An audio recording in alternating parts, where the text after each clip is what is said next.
Islam's position is actually very, very clear. It's as clear as when you talk about the oneness of God in Tawheed.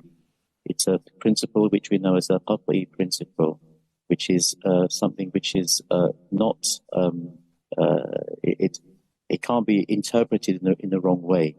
So when Allah subhanahu wa ta'ala says in the Holy Quran, أعوذ بالله من الشيطان الرجيم ولا تقربوا الزنا إنه كان فاحشة وساء سبيلا, he's talking about not going near adultery, and it's a road leading to other evils, and it's an abomination. Fuhasha is actually something which is incredibly evil and incredibly filthy and incredibly shameful, and we translate it as adultery and fornication. And I don't have to talk about Qawmi Lut, but I will a little bit. Qawmi Lut, they were indulging in these practices, and Allah subhanahu wa ta'ala was very clear in what He revealed in the Holy Quran, and what He did to them ultimately when they refused to listen to Sayyidina Lut alayhi salam.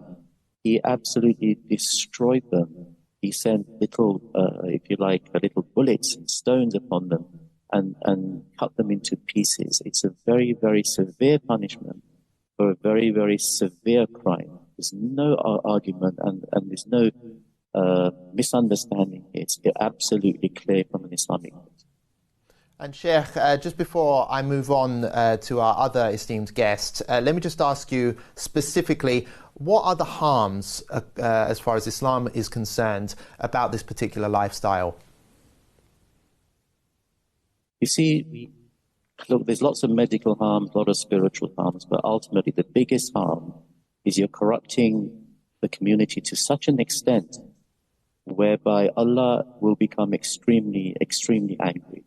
And it said, Sayyidina Abu Bakr radiallahu ta'ala, and he actually said very clearly that if you perform these acts which are extremely abhorrent, then diseases will come upon you and punishments will come upon you. Allah is watching, and the punishment has already started, and it can only get worse if we don't speak up.